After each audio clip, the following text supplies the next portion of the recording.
Hey, so today we're going to talk about graphing and writing inequalities. An inequality is anything that's not an equation. So, for example, it says a movie theater can hold up to 150 people, but no more than 150. You can use the inequality P is less than or equal to 150 to represent the capacity of the theater. So, a mathematical sentence that contains less than or equal, greater than or equal, or not equal is an inequality. So again, anything that's not an equal sign.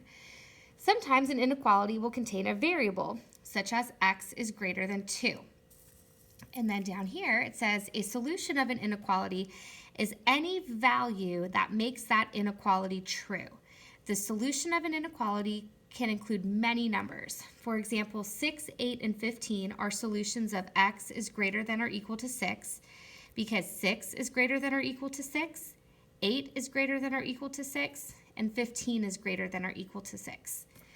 So, example 1, it says find whether each number is a solution of x is less than or equal to 2. So we're going to look at each of these numbers, right? I'm going to write it a little bit bigger. So x is less than or equal to 2. And we're given -3, 0, 2, 4, and 5. So is -3 less than or equal to 2? Yes. Is 0 less than or equal to 2? Yes. What about 2? Yes. What about 4? No. What about 5? No. These are not smaller than 2. So these three would all be solutions.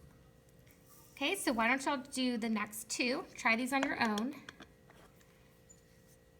And then come back and we'll look at them together. Okay, for letter A, all the numbers that are greater than or equal to -3 are -2 and 1, right? -8 is smaller than -3. W is less than -4. So the numbers that are smaller than -4 are just -6. -4 is not in this case because it doesn't have that equal to sign, right? -1 is not and 2 is not.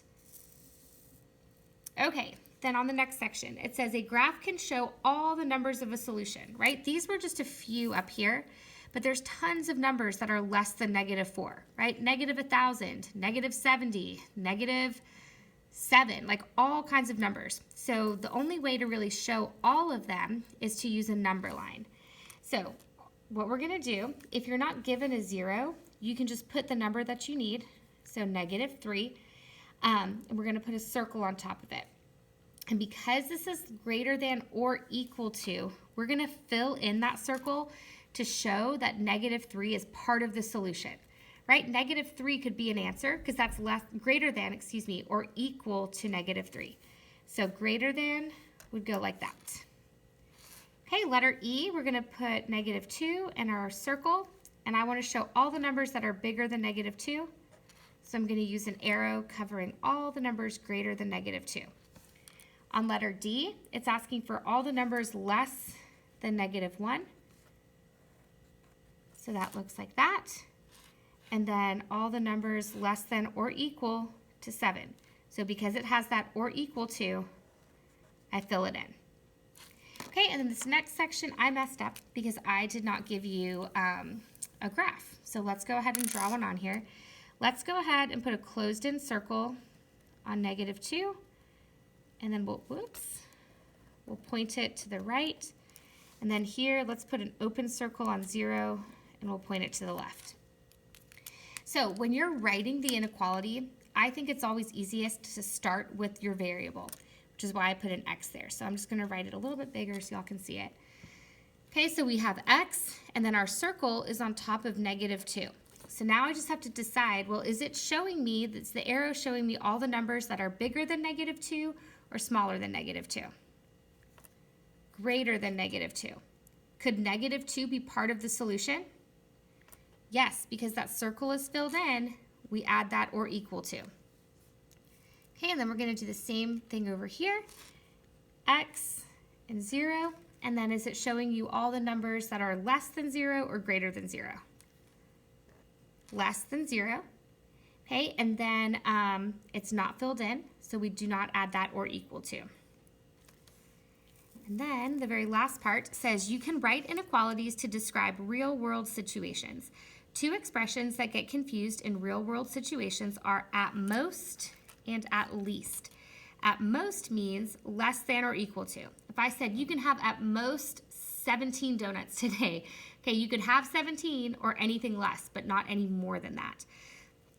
And then at least means greater than or equal to. So if you had to make at least a 90 on this test, then you could make a 90, a 91, a 92, okay, anything greater than 90. So it says to qualify for the race, your time, so I'm going to use a T for time, it does not matter what letter you use, is at most 32 seconds. So think about it, does your time have to be less than 32 or greater than 32? Less than. What if you got 32 seconds? Could you qualify? Yes, because it says at most. Okay, and then it says to be labeled sugar-free, a food product must contain less than 0.5 grams of sugar per serving. So I'm going to put S for sugar and 0.5. So does the amount of sugar need to be less than or greater than 0.5? Less than. Could it be equal to 0.5? No, it says it has to contain less than 0.5. So that would be your answer.